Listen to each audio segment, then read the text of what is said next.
Bonjour à tous, bienvenue sur France 3 Picardie, bienvenue dans La Voix est libre. Notre invité ce samedi est le patron du Front National dans l'Aisne, un département où Marine Le Pen a enregistré l'un de ses meilleurs scores au présidentiel. Fort de ce succès, Franck Briffaut espère bien ravir la mairie de Villers-Cotterêts où il est actuellement conseiller municipal de l'opposition. C'est aussi dans l'opposition qu'il siège au conseil régional. Franck Briffaut, bonjour. Bonjour. Alors, on a beaucoup de questions à vous poser, notamment comment, avec 8 élus, le FN peut-il peser sur la politique régionale? On évoquera aussi d'autres dossiers. Vous êtes l'un des conseillers de Marine Le Pen, notamment sur la question des transports et de l'aménagement du territoire.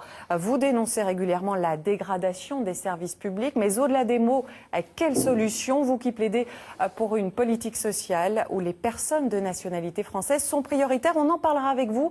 Mais avant cela, Franck Briffaut, on va respecter la tradition, on va vous tirer le portrait sans concession. Et on retrouve Dominique Patinec. Dominique, bonjour. C'est vous qui signez aujourd'hui la bio de notre invité. Bonjour, monsieur le ministre. Bonjour. Eh oui, Franck Briffaut, vous avez pris du galon. Vos petits camarades du conseil régional vous surnomment le ministre des Transports. Les plus taquins vous appellent même monsieur Jouef. Jouef, comme les trains miniatures. Les trains, c'est votre grande passion. C'est peut-être dans les gènes. Votre grand-père était cheminot. Quand vous sillonnez les routes en vacances ou pour le FN, vous n'hésitez pas à faire un crochet pour ausculter une voie, un passage à niveau ou une gare. Vous êtes un expert, à tel point que vous êtes devenu le conseiller de Marine Le Pen en matière de transport. Les trains qui arrivent en retard, ça doit beaucoup vous énerver. Le mot qui vous caractérise, c'est rigueur. Il en faut dans votre métier. Vous êtes conducteur de travaux dans le génie militaire. À ce titre, vous veillez sur le château de Vincennes. L'armée, vous l'avez côtoyé dès l'enfance. Votre père était officier. Il commandait des tirailleurs algériens. Il a fait la guerre. Vous, votre combat se joue dans l'arène politique. Vous avez adhéré au Front National en 1977. Pour justifier cet engagement, vous convoquez rien moins que la philosophie. Quel est le sens de la vie? Quelle est la place de l'homme? Hippie, passez votre chemin. Pour vous, la quête du seul bonheur est une illusion. Nous devons nous plier à un ordre naturel et surtout à des règles communes.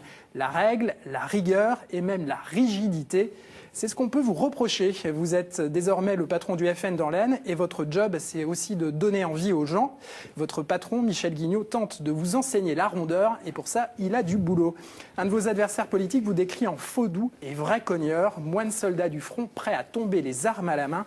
Cet engagement aurait-il plu à votre grand-père, le cheminot qui, lui, votait communiste? Expliquez-nous ce changement d'aiguillage. Effectivement, Franck Briffaut, ce changement d'aiguillage dans votre famille, il a été vécu comment? Ouais, d'abord, il s'est opéré sur 3 générations. Le contexte historique n'était pas le même.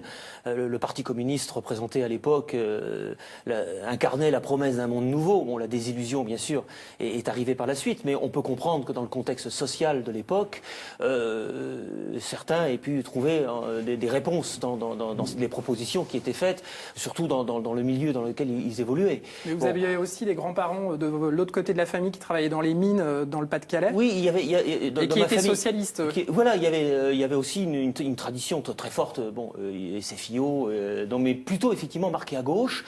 Mais ce changement de cap, il a été vécu comment? Alors, ce changement de cap, c'est mon père qui a véritablement fait sécession, si je peux me permettre l'expression, par rapport à la tradition politique familiale, dans la mesure où lui, il s'est engagé très jeune dans l'armée pour aller se battre pour des idées qui étaient les siennes. C'était un fervent gaulliste, du moins à l'origine, jusqu'au conflit algérien, où après les choses se sont gâtées. Donc, et là j'ai vécu tout gosse, moi, des événements qui m'ont profondément marqué, notamment la trahison des harkis par les dirigeants français, dont l'essentiel d'ailleurs était socialiste. C'est assez curieux qu'aujourd'hui d'ailleurs ces gens-là nous traitent de racistes alors qu'eux-mêmes avaient pratiquement souhaité qu'on les laisse se faire égorger sur place. Et j'ai vécu... Les socialistes n'étaient pas au pouvoir à l'époque. Non, mais notamment le ministre de l'Intérieur, François Mitterrand, qui avait envoyé le contingent. Ensuite, ils ont approuvé, ils n'ont rien dit lorsque De Gaulle a lui-même fait volte-face. Ils n'ont pas eu d'état d'âme. On n'a pas vu grand monde les défendre. Mon père a cherché du travail pour essayer de les recaser pendant des années et il l'a fait jusqu'à sa mort. Il est mort en 2012. Et donc je pense que vis-à-vis de ces gens-là, nous avons une dette que nous n'avons jamais payée. Et nous n'avons pas été capables de faire pour 70 000 musulmans français qui ont combattu pour la France ce que nous prétendons faire pour des millions d'autres. Je voudrais qu'on revienne sur votre... Voilà. On va changer de sujet. Je voudrais qu'on revienne sur votre surnom, monsieur Jouef. Ça prête à sourire. C'est véritablement votre dada. C'est une passion. Vous saviez ce surnom? Vous saviez qu'on vous Non, je ne comme ça? connaissais pas. Je ne me réfère pas à une marque. Je ne voudrais pas être taxé de faire une publicité pour une marque de train miniature. Est-ce que vous avez des trains miniatures chez vous? Oui, j'ai fait du modélé. Je n'ai plus le temps. Je les sont exposés puisque c'est des pièces quand même qui ont une certaine valeur.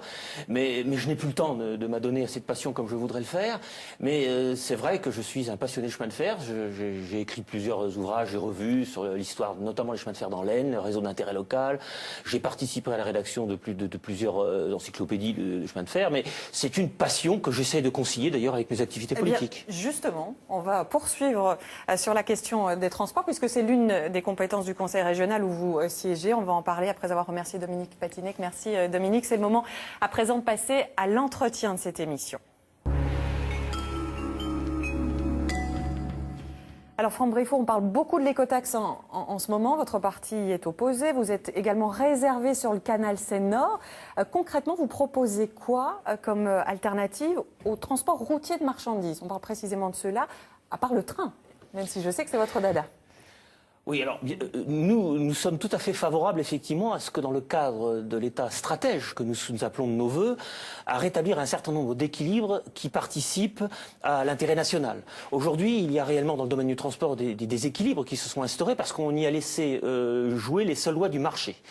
Il est incontestable que le transport routier a son domaine de pertinence par sa souplesse. Il permet aujourd'hui de répondre notamment aux logiques de flux tendus et il n'est pas question de venir effectivement le concurrencer. C'est la seule voie possible pour vous? Non. Sur certains segments, il n'y a pas d'alternative. Au contraire, sur d'autres segments, notamment le transport de masse, les pondéreux, partout où il est possible de massifier les flux, au contraire, je suis un fervent partisan de l'utilisation du rail, ça ne vous étonnera pas, pour peu qu'il s'en donne les moyens de le faire. C'est là tout le problème. Et de la voie d'eau aussi. Sur le canal Seine-Nord, sur le transport de personnes, pourquoi, alors qu'il y a eu une union sacrée, on peut le dire, entre la droite et la gauche sur la dernière convention signée avec la SNCF à la région, pourquoi, dès lors, vous vous êtes abstenu au Front National? Alors, nous nous sommes abstenus, parce que j'ai étudié le dossier, aucun même de nos adversaires ne le niera. Cette convention, il y a beaucoup de plus dans cette convention, je le reconnais, mais il y avait un point particulier pour lequel ça n'était pas négociable pour nous. C'est que je reproche dans cette convention, je l'ai dit pendant toute la négociation, on n'a pas, je dirais, sanctuarisé, on n'a pas rendu contractuel l'infrastructure ferroviaire. C'est-à-dire qu'aujourd'hui, nous avons signé une convention. Moi, je voulais que les vitesses limites de fond des lignes soient contractualisées. C'est-à-dire que quand on met de l'argent pour entretenir la ligne, quand on peut rouler à 140 km/h, je ne veux pas que 6 mois après, on mette des limitations de vitesse, qu'on baisse les vitesses, qu'on dit mais de toute façon, c'est parce qu'on n'entretient pas la voie. Moi, je voulais qu'on contractualise les vitesses limites, à charge pour RFF de s'occuper, de faire en sorte de faire les travaux pour maintenir, quoi qu'il arrive, ces caractéristiques qui font partie du cahier des charges de base. Cette disposition n'a pas été respectée malgré mes nombreuses demandes, donc c'est la raison pour laquelle nous nous sommes abstenus, nous n'avons pas voté contre. Mais ce point particulier me paraissait être un point fondamental, d'autant plus que ces monographies de lignes existaient aux conventions précédentes et qu'elles n'ont pas été reconduites. Alors, on va revenir plus globalement sur votre rôle justement au Conseil régional. 8 élus Front National sur 57. Alors, en lisant les comptes rendus des séances, parce que je me suis amusée à en lire quelques-uns, on a le sentiment que vous défendez plutôt la ligne nationale du parti. Est-ce que les élus régionaux ne sont que la courroie de transmission de la politique nationale du FN? Non, bien sûr, nous ne sommes pas que ça, mais contrairement à nos adversaires, nous avons une cohérence globale dans nos propos. Bien sûr, nous déclinons en région, les positions que nous déclinons en région émanent directement des choix que nous avons faits au niveau national. Et puis, il faut bien le dire, l'institution régionale aujourd'hui n'a pratiquement plus aucune autonomie fiscale et elle se contente de relayer ce que le pouvoir central veut bien lui donner. Le reste, elle a très peu de pouvoir, il faut pas se mentir. Il y a quand même des choses surprenantes quand on lit la retranscription, notamment de la séance du 31 mai dernier, alors que le débat porte sur les contrats d'avenir. Donc c'est vraiment une question très concrète. Michel Guignot, qui est le président de votre groupe, évoque les clandestins. Moi, personnellement, je ne vois pas le rapport. Dans le cadre de l'intervention que nous avons pu avoir, là il faut reprendre la totalité de l'intervention, je ne l'ai pas en tête, mais nous nous efforçons toujours de faire le lien à chaque délibération, entre les choses que l'on peut, les bonnes décisions qui peuvent être prises au niveau local. Entre les contrats d'avenir et les clandestins. Là, de tête, moi, je n'ai plus le déroulé de l'intervention. Il faudrait me la resoumettre, je ne sais plus. Mais vous l'auriez dit avant, je vous aurais répondu certainement en ayant relu l'intervention. Mais je dis simplement qu'il faut réintroduire cette cohérence. On voit beaucoup d'élus régionaux qui tiennent des discours différents à la région de ce qu'ils disent eux-mêmes quand ils sont sur des problématiques nationales ou lorsqu'ils ont même un autre mandat. Ils se contredisent. Nous nous efforçons toujours de faire le lien entre le national, le régional et le départemental et le local. Pour nous, l'action publique est globale, faute d'être frappée d'incohérence. On va poursuivre justement sur cette action publique. Votre parti s'érige en défenseur des services publics. Vous dénoncez leur dégradation dans tous les domaines. Moi, je voudrais qu'on retienne un domaine, le logement social, avec un chiffre tout d'abord. À 53 000, c'est le nombre de logements, sociaux ou pas d'ailleurs, qu'il faudrait construire pour combler la pénurie dans la région. À 53 000, cela place la Picardie en 3e position des régions les plus touchées par la pénurie, derrière l'Île-de-France et le Nord-Pas-de-Calais. Comment, Franck Briffaut, un maire FN répond à la crise du mal-logement ? Le maire tout seul ne règle pas les problèmes de logement dans une région, c'est évident. En matière de logement social, par exemple, en matière de logement social, par contre, bien sûr, il participe à des programmes qui sont établis d'ailleurs par les collectivités qui lui sont immédiatement supérieures. Il relaie, il fait partie aussi des commissions d'attribution lorsqu'il s'agit de décider qui les occupe. Et là, il y a aussi ce problème. Mais est-ce qu'un maire FN fera tout pour atteindre l'obligation qui est faite au maire de construire 25% de logements sociaux, par exemple ? Nous ferons tout dans la mesure où il s'agit de relayer des politiques que nous trouvons tout à fait louable. S'il s'agit par contre de construire à tout prix, plutôt que de se soucier parfois aussi de voir à qui on attribue les logements. Alors justement, parce que construire des logements, mais si on ne fait pas attention à côté à qui on les attribue, on ne peut pas étaler les villes indéfiniment. Avec quelles conditions ? Conditions de ressources, conditions de nationalité ? Alors nous c'est clair qu'il y a des conditions de nationalité, c'est évident. Donc ça illustre parfement la collection dont je parlais tout à l'heure. Ça veut dire que les étrangers qui occupent des logements sociaux, vous en faites quoi ? Non, je dis simplement qu'il y a le principe de préférence nationale qui s'appliquera. Bien évidemment. Mais les étrangers qui sont chez nous régulièrement, qui participent à la vie locale, qui se sont intégrés et qui sont nationalité française, rentrent dans le cas, dans le critère de nationalité que je viens de vous exposer. Ils sont français. Donc le problème ne se pose pas. Ensuite, par contre, on loge aussi des gens qui sont des immigrés légaux, mais qui ne sont pas français. Là, il faudra que nous voyons les cas particuliers. Il y a des gens qui ont vocation à être logés. D'autres, il faudra voir dans quelles conditions. Par contre, les clandestins, déjà, eux, non. N'ont pas vocation à être logés. Ensuite, nous ferons évidemment aussi en fonction de la loi. Nous agirons dans le contexte législatif qui sera celui en place lorsque nous viendrons au pouvoir au niveau local. Et c'est pour ça, autre argument en faveur de l'imbrication du local et du national, c'est qu'effectivement un maire FN ne pourra pas avoir les coudées franches si son programme ne peut pas être mis en œuvre au niveau national. On nous rebat les oreilles souvent avec l'échec, entre guillemets, soi-disant échec des municipalités Front National lors d'une période précédente. Mais l'erreur vient surtout, c'est qu'on n'a pas pu appliquer notre programme parce qu'on s'est fait débouter par les tribunaux car nous ne pouvions pas dans le cadre du respect des lois qui étaient en vigueur au niveau national. C'est pour ça que ça n'a pas marché. Je voudrais qu'on en vienne à une question d'actualité. Elle concerne directement votre parti. Cette semaine, votre candidate au municipal à Saint-Alban, en Haute-Garonne, a rendu sa carte. Elle dénonce des dérapages racistes et homophobes. Vous persistez à dire que le Front National n'est pas un parti raciste, qu'il n'est pas xénophobe. Écoutez, moi, c'est quelqu'un, je crois, qui venait d'ailleurs du RPR autrefois, qui a dû retourner à l'UMP d'ailleurs. Bon, il faudrait connaître les motivations réelles de sa candidature. Non, mais vous savez, si, il y a aussi il y a des manœuvres en ce moment. On le sent bien qu'il y a depuis l'élection de Brignol, on sent bien que nos adversaires politiques adoptent une autre stratégie de nous rediaboliser. Bon, maintenant, cela dit, moi, il est évident que si tel était le cas de ce que vous décrivez, je ne serais pas au Front National. Voilà.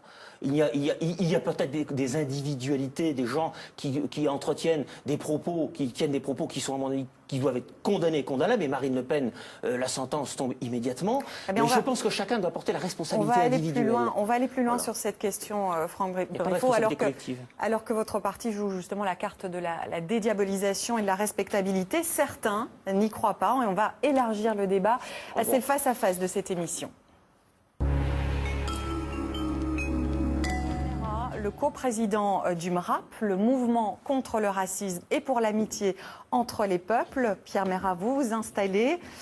Bonjour. Alors, vous avez fait Installez-vous, vous avez fait le déplacement de Paris pour venir dans La Voix est libre. Merci à vous. Alors pour vous, c'est très clair, le Front National reste un parti d'extrême droite. Le Front National reste un parti d'extrême droite, l'actualité en témoigne, mais son histoire surtout. J'ai appris que M. Briffaut était un éminent membre du Front National depuis 1977. Et j'en suis fier. Il en est fier. Donc ça veut dire qu'il a couvert en quelque sorte les 35 dernières années du Front National, au cours desquelles, rappelons-nous, Jean-Marie Le Pen et ses jeux de mots sur Durafour crématoire, qui considère que 6 millions de juifs qui ont été effectivement assassinés, c'est un détail de l'histoire, et on pourrait démultiplier tout cela tout au long de ces effectivement 35 dernières années. Alors il mouline, mais il a raison de mouliner, parce qu'on pourrait ne pas se suffire de 10 minutes pour pouvoir expliciter à quel point... Votre réponse, Monsieur Briffaut ? Quand j'entends ce genre de propos, j'ai toujours l'impression de voir cet instrument que j'aimais beaucoup quand j'étais enfant, c'est l'or de barbarie. Vous mettez le carton, vous tournez la manivelle. Bon, visiblement, je crois qu'on ne peut pas utiliser ce genre d'arguments caricaturaux indéfiniment. D'ailleurs, nos compatriotes se rendent bien compte. Bon, je pense que monsieur discute avec des représentants du Parti communiste. À ce moment-là, si l'histoire... mais moi, je discute avec personne. Pour l'instant, je discute avec vous. Les thèses racistes, par exemple, que vous avez condamnées. Prenons celles-là. Celles qui ont été explicitées par qui? Non pas par un adhérent du Front National au Café du Commerce, mais par un représentant candidat du Front National. Comme vous, finalement. Vous êtes candidat aux prochaines élections. Oui. Eh bien, comme vous, une candidate s'est exprimée à propos, effectivement, des thèmes les plus éculés, les poncifs les plus éculés du racisme, celui de comparer, effectivement, ministre de la Justice, Christiane Taubira, à un singe. Il ne vous a pas échappé qu'elle n'était plus candidate. Ah, voilà. Bon, donc, vous avez tout de même reconnu effectivement qu'elle a été investie par le Front National. Elle a quand même été investie. Oui, mais on investit des gens parce que par rapport... Comme vous êtes investi finalement. On demande un certain nombre de critères aux gens, on demande même s'ils ont un casier judiciaire, mais on ne nous dit pas forcément la personne, quand sur Facebook, on ne surveille pas, on ne flique pas systématiquement. Dans la sphère du privé, et je vais vous dire, dans tous les autres partis politiques, si vous allez sur ces sites-là, vous en avez certains qui votent à gauche comme à droite, qui tiennent ce genre de propos. J'ai entendu hier... C'est la responsabilité individuelle de chacun. Vous pensez qu'un parti... Le racisme transcende les clivages politiques, vous le savez très bien. Ça veut dire que finalement, Jean-Marie Le Pen, qui était président du Front National, et qui a, encore une fois, été à moult reprises condamné, une vingtaine de fois condamné pour des propos racistes, ce n'est finalement qu'une responsabilité individuelle. Le fait qu'il soit président du parti dans lequel vous vous inscrivez, ça n'a strictement aucune importance. C'est une responsabilité individuelle. Le Pen, pour moi, rien dans ce qu'il n'a dit, et d'ailleurs son passé plaide pour lui, rien de ce qu'il n'a dit, pour moi, d'un caractère raciste. Encore faut-il qu'on s'entende sur le terme de racisme. Donc, Durafour crématoire, ça n'est pas raciste, à l'égard des Juifs. Le fait de dire que, pour lequel il a été condamné du reste par la justice. Il n'a pas prononcé ça à l'encontre de confession. Il avait répondu ça par rapport à quelqu'un qui avait parlé d'exterminer le Front National. Voilà. Ah d'accord, donc vous l'excusez effectivement, le détail de l'histoire, vous l'acceptez. Je dis simplement, j'explique que c'était une métaphore, bon, on va pas revenir là-dessus. Il s'est expliqué, bon, visiblement c'est votre fonds de commerce. Sauf que Marine Le Pen a repris le flambeau, c'est qu'à le dire. Cette fameuse flamme qui symbolise le fascisme italien, Mussolini, qui est repris par un parti italien. Marine Le Pen a repris le flambeau, si je puis dire. Parce qu'aujourd'hui, elle est présente, elle est prévenue devant le tribunal correctionnel la semaine prochaine vis-à-vis effectivement d'une expression qui avait été utilisée par son père à propos des Roms. Elle va comparaître donc en tant que directrice de publication du site du Front National. Si vous et puis elle est aussi poursuivie. Si vous êtes en train de démontrer les propos qu'elle a tenus à propos des musulmans.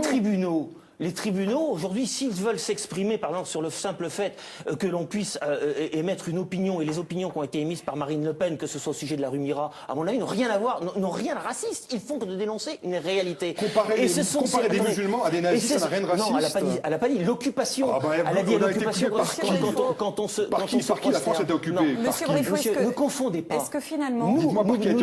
Nous disons qu'en ne réglant pas les problèmes que l'on dénonce, on crée le racisme. On ne pose pas de problème, on parle des solutions que vous proposez et surtout des expressions racistes que vous avez. Parce que votre propos est d'opposer les pauvres aux pauvres. Vous opposez effectivement ceux qui nous regardent, qui sont dans la précarité, qui n'ont pas de logement, qui n'ont pas d'emploi, à des plus pauvres. J'aimerais juste poser une question, Monsieur Briffaut. Est-ce que finalement... Le clivage richesse et pauvreté n'est pas un clivage racial. Est-ce que finalement, à vouloir vernir le parti, ce n'est pas une tâche compliquée face à ce qui...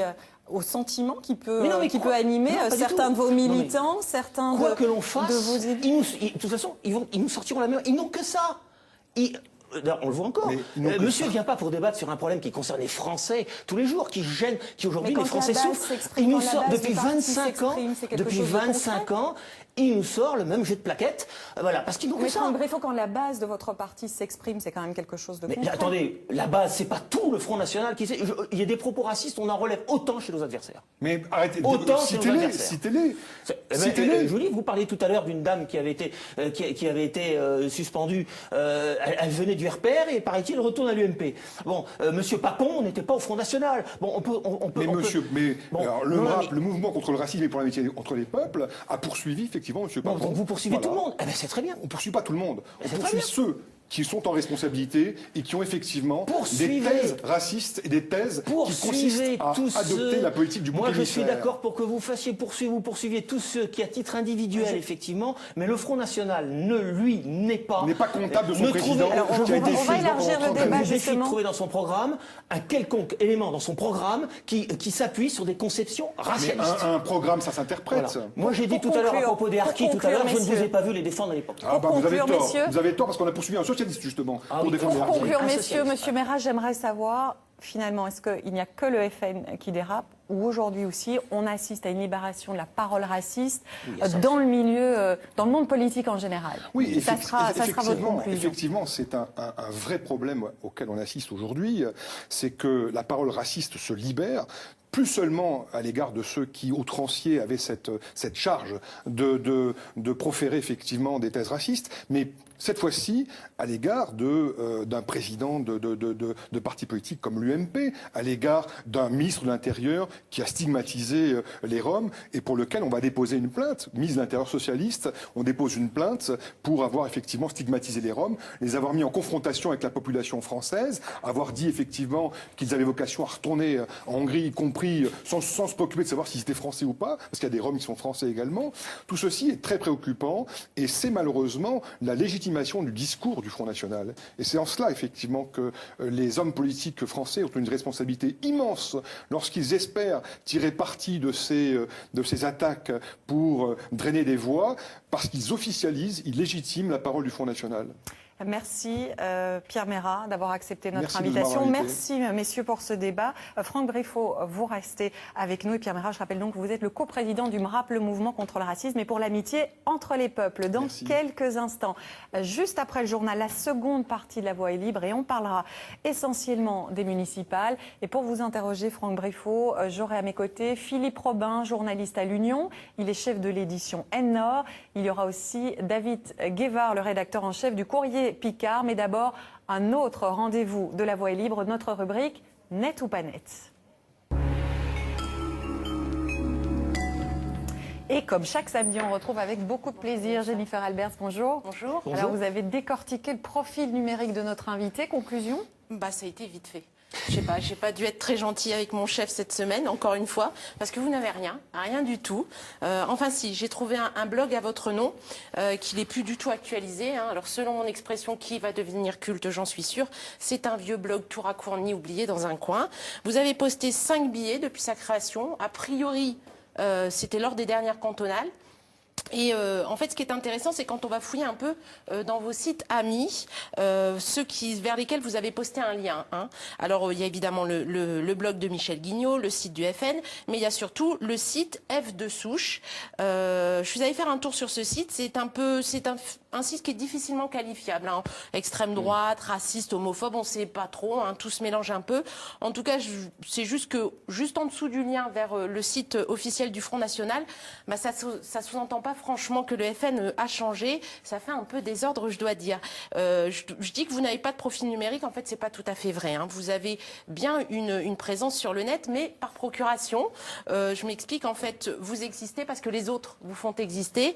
On trouve beaucoup de vos vidéos de vos interventions dans la presse régionale, notamment sur France 3 Picardie entre autres, ou dans les journaux de PQR. Et tout ça, en fait, ce sont des blogs ou des sites qui sont en lien avec le FN qui relaient vos interventions à chaque fois.